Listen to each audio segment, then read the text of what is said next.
Having your Boston Terrier know its name is vitally important when it comes to training. So today we're going to be looking into how to teach your Boston Terrier its name.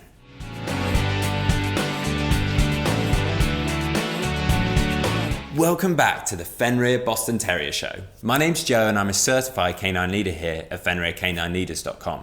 We are dedicated to helping you learn everything you could possibly want to know about the Boston Terrier, and then how to become a high-level canine leader so that you can raise your very own Boston Terrier.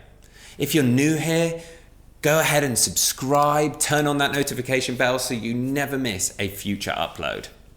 Having your Boston Terrier know its name is so important when you are training it, because then it can learn the next steps and it knows that you want its attention.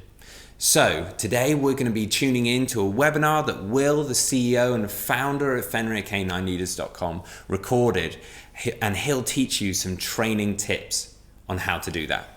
So welcome back to another quick-fire breakdown of a very common question that you will get from new puppy owners, whether you're interested in working as a dog trainer. Even canine behaviour work gets this question quite commonly, or even if you're just watching this because you're trying to get yourself to become a high-level canine leader and you want to kind of understand more of the theory around this thing. So most people get dead excited about getting their new puppy and they have the name planned out long before the puppy comes home, and they tend to go into the process of teaching their dog's name completely naively, if I want to be honest, and use maybe a little bit of a harsh term with it. And what we absolutely must start with when it comes to teaching a puppy its name, and teaching it its name so that it's an effective tool that as a high-level canine leader we can utilize every single day, is we must have an excellent comprehension and an understanding that a dog has no comprehension and understanding that it has a name, nor is there any amount of training. Even the best obedience trainer in the world can't teach a dog to understand the concept of it having a name.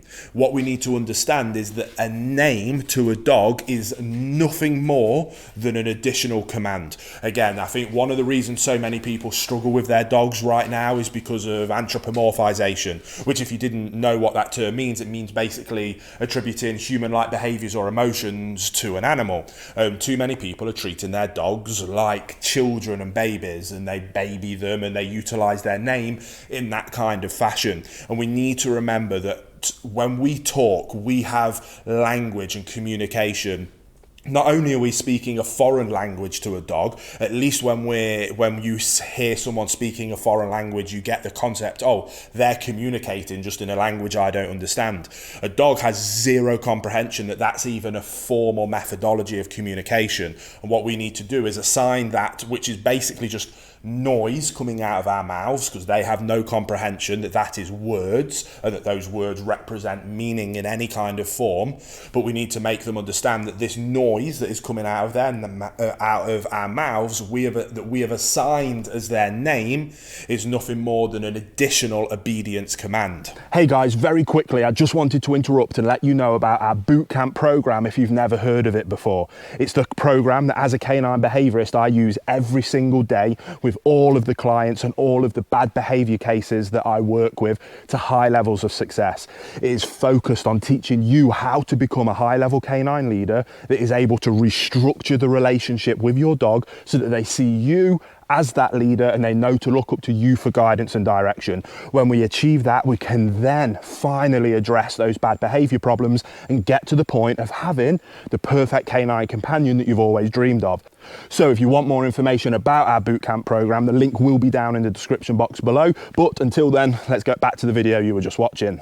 So when the owners that you're working with kind of have that light bulb moment, first of all, it's an excellent opportunity to start going down that process of more effective communication with our dogs, and how people can build those better relationships when they understand that if we understand them as dogs and treat them as dogs, that actually that allows us to build the better relationship than if we babied them and treated them like children and babies. So it's a really fun, engaging conversation that you can have with new owners to be able to start them down that path of kind of understanding that thing that's probably more of a macro issue, but we can help them understand the macro theory and issue using this micro issue or thing of teaching a dog its name. So what we then do is we go through explaining, okay, awesome, you understand that concept now, that macro overarching theory that a dog will never know it has a name, and that it's simply assigning this noise that comes out of our mouth to a very basic and simple obedience trick. Just how we would teach a dog that the term sit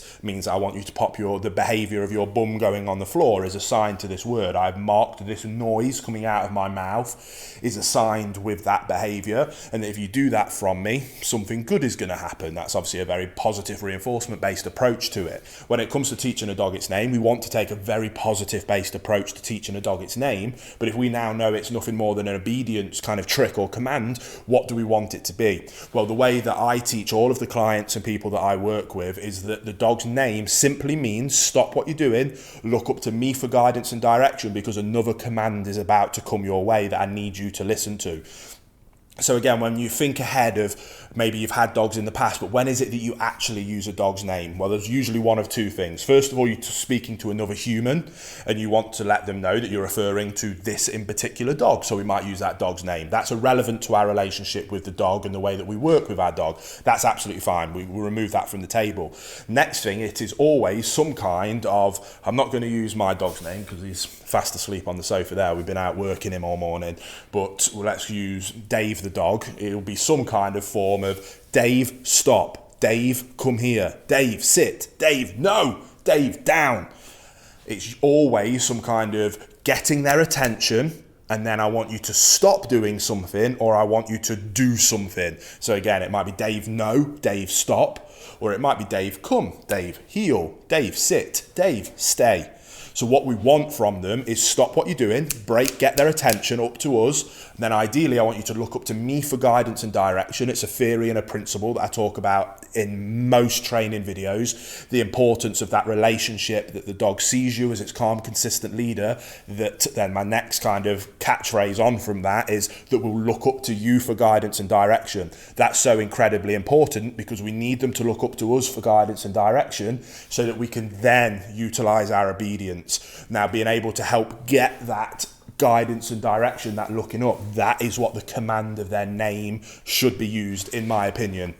So the way we teach that is a very basic, very simple principle of teaching a dog its name. I recommend that all owners start from the second they bring their dog home working on this. If people are following along with my Perfect Puppy course, then we use this as part of our Fenrir basic obedience kind of training drill. And we do this drill kind of a few times a day, every single day. And the drill will get more complex and more complicated as time goes on and we bring on the more higher levels of obedience. But we always start with teaching the dog its name because we want to get that dog to look up to us for guidance and direction so that we can then layer on top of that all the different other obedience things that we need to work on.